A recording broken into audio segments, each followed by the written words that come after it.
Irán es una potencia milenaria que fue imperio antes que Roma, que tiene las segundas reservas de gas más grandes del mundo y una población de casi 100 millones de personas. Este país no es solo un titular sobre bombas o recursos naturales, es un imperio atrapado en el cuerpo de una república teocrática que se está cayendo a pedazos. En este video vamos a desarmar el mapa real de un país que está a un paso de la guerra civil o de cambiar el mundo para siempre.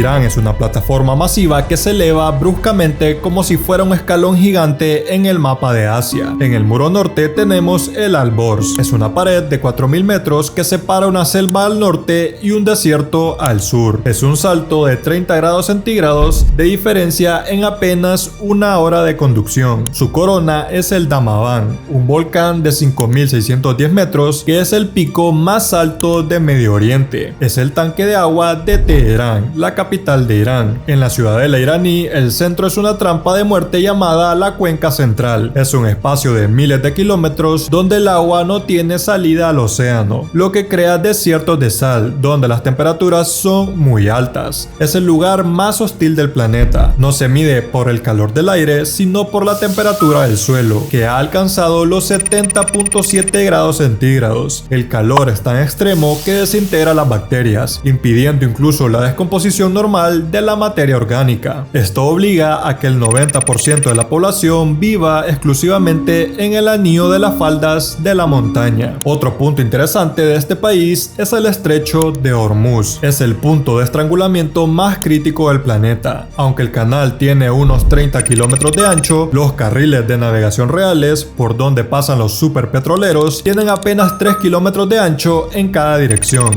Es un embudo donde el 20% del petróleo mundial y un tercio del gas natural licuado están obligados a transitar. Irán, en lugar de construir islas de lujo, ha militarizado islotes como Abu Musa y Los Tom. Al estar situadas en medio del Golfo, acortan la distancia de vuelos de sus misiles y drones hacia las bases de Estados Unidos en Qatar, Bahrein y los Emiratos Árabes Unidos. De Hormuz pasamos a los Zagros, que son una barrera de 1500 kilómetros de largo que protege todo el flanco occidental de Irán. Históricamente, esta cordillera ha sido el cementerio de las ambiciones de conquista durante la guerra de Irán-Irak. Estamos hablando del ejército de Saddam Hussein. Otro punto complicado de Irán es la frontera oriental, que es un caos geográfico donde las montañas de Sistán y Baluchistán actúan como un colador. Esta porosidad convierte a la región en la principal autopista del tráfico de opio mundial proveniente de Afganistán. Pero si Irán es una fortificación, ¿cómo se hace para romper el aislamiento geográfico de este país? Para esto se utiliza el puente terrestre, que es el corredor logístico que conecta a Teherán con el Mediterráneo, atravesando Irak, Siria hasta el Líbano. Este puente ofrece una protección geográfica increíble por las cadenas montañosas que lo flanquean. Irán utiliza los valles y las zonas altas del Kurdistán y el norte de Siria como un túnel natural para mover suministros, armas y personal por estas rutas escarpadas. Pero ¿cuántas personas exactamente viven en este inmenso territorio donde las ciudades se ubican en las faldas de las montañas? Irán ha vivido una transformación geográfica radical en el último medio siglo, pasando de ser una sociedad mayoritariamente agraria a una donde más del 75% de la población reside en núcleos urbanos. Este desplazamiento masivo hacia ciudades como Teherán, Mashhad e Isfahán, el bloque central persa con 55 millones de personas que succionan los recursos del país, Tabriz y Ardabil. Al noroeste es territorio azarí, que suman cerca de 8 millones de personas. En el norte, las provincias que dan al mar Caspio, como Gilán y Mazandarán, suman otros 6.5 millones. En el oeste, Sanandá y Kermanshah, los kurdos suman 10 millones y los suníes suman 4 millones. En el sureste, la región de Baluchistán suman casi 3 millones de personas. Luego queda una minoría árabe árabe con 2 millones. Y para que llegáramos a este punto, muchos años atrás en la historia, Irak, Jordania o Siria, sus fronteras fueron dibujadas con regla por diplomáticos europeos tras la Primera Guerra Mundial. Irán ha mantenido un núcleo territorial y cultural coherente desde el Imperio Acarmenida, 550 años antes de Cristo. Estas tierras tienen una memoria histórica de milenios resistiendo asedios. Durante el siglo XIX, Irán fue la víctima colateral del Gran Juego, la lucha por el poder entre el Imperio Ruso y el Imperio Británico. Irán no fue colonizado formalmente, pero fue humillado y desmembrado. Rusia le arrebató los territorios del Cáucaso, actuales Georgia, Armenia y Azerbaiyán. El momento más crítico ocurrió en 1907, cuando británicos y rusos firmaron el acuerdo anglo-ruso, el norte para Rusia, el sur para Gran Bretaña y una zona neutral en el centro. En 1953 ocurre lo que se llama el golpe, orquestado por la CIA y el MI6 bajo el nombre de Operación Ajax. Es el pecado original en las relaciones entre Irán y Occidente. Todo comenzó cuando el primer ministro Mohammad Mossadegh, un líder carismático y democráticamente elegido, decidió que el petróleo de Irán debía pertenecer a los iraníes. La respuesta de Londres y Washington no fue diplomática, sino encubierta. Mediante sobornos, propaganda negra y la organización de disturbios callejeros, lograron derrocar a Mossadegh. Mientras tanto, en 1979 ocurre la Gran Revolución. Fue el estallido de décadas de humillación acumulada. El Shah era un títere de Estados Unidos y debía irse. Al caer la monarquía, nace la República Islámica de Irán, con Ruhollah Khomeini como líder supremo. Tras solo un año después, estalla la guerra de Irán-Irak. Durante 8 años, el país vivió una guerra de trincheras que recordó a la Primera Guerra Mundial. El mundo entero, por miedo a la expansión de la revolución, apoyó al agresor, Saddam Hussein. Mientras Irak recibía inteligencia de Estados Unidos, armas de la Unión Soviética y de Francia, además de la financiación de las monarquías del Golfo, Irán estaba bajo un embargo casi total. En 1988, Irán aceptó la resolución 598 de la ONU, donde la guerra terminó en tablas, tras un estancamiento absoluto que dejó 1 millón de muertos y las fronteras exactamente donde estaban. Tras el desastre de la guerra con Irak, el régimen entendió que necesitaban blindar el sistema por dentro. Lo primero que hicieron fue perfeccionar el sistema político para que nadie, ni desde fuera ni desde dentro con votos, pudiera quitarles el trono. El Estado se blindó bajo el concepto el gobierno del jurista islámico. Esto no es una dictadura militar clásica, sino una teocracia constitucional donde la soberanía popular está totalmente subordinada a la voluntad divina, interpretada por el líder supremo. El aparato electo, o sea, el presidente y el parlamento, opera dentro de un margen de maniobra estrecho, ya que los órganos no electos controlan el poder judicial, las fuerzas armadas y los medios de comunicaciones estatales. El núcleo del conflicto social en Irán es un desajuste generacional. El poder se basa en una revolución de hace casi medio siglo, mientras que la mayoría de la población nació décadas después y no siente ninguna conexión emocional con este evento. Esta juventud es urbana, posee un alto nivel educativo y utiliza redes sociales y VPNs para saltarse la censura, lo que les permite comparar su realidad con el resto del mundo en tiempo real. Para ellos, las imposiciones morales del clero no son principios sagrados, sino obstáculos absurdos que limitan su libertad personal y sus oportunidades económicas. Y el régimen intenta gobernar el siglo XXI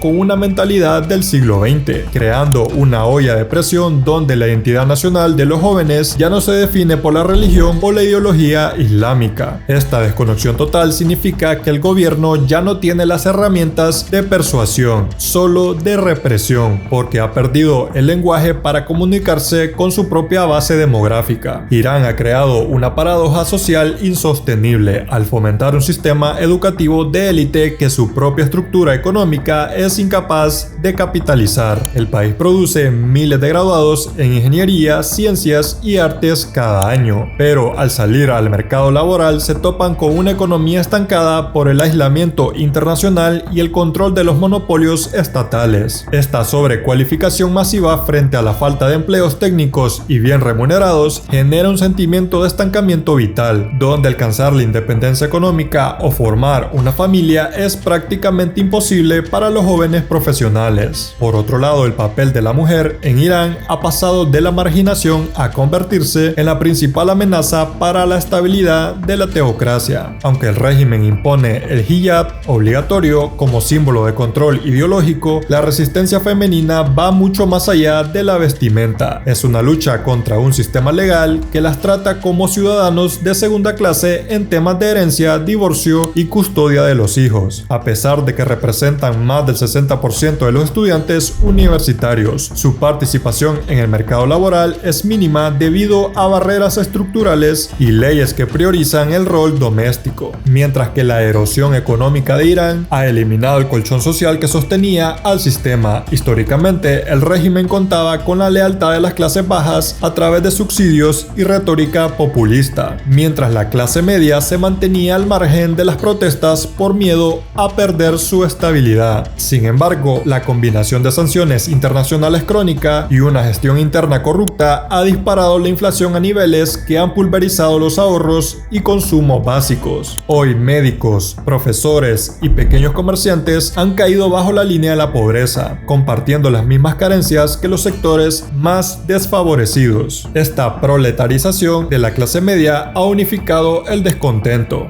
Ya no son solo los estudiantes pidiendo libertades civiles, sino familias enteras exigiendo pan y servicios básicos. Irán es hoy una olla de presión donde una población joven y diversa ya no encaja en un sistema viejo y represivo. El país se juega su existencia entre la unidad nacional y el colapso total. Pero vos, ¿qué pensás? ¿Cuál crees que es el futuro próximo de Irán? ¿Crees que habrá otra revolución o el clérigo seguirá en el poder con más represión? Déjame tu respuesta en los comentarios.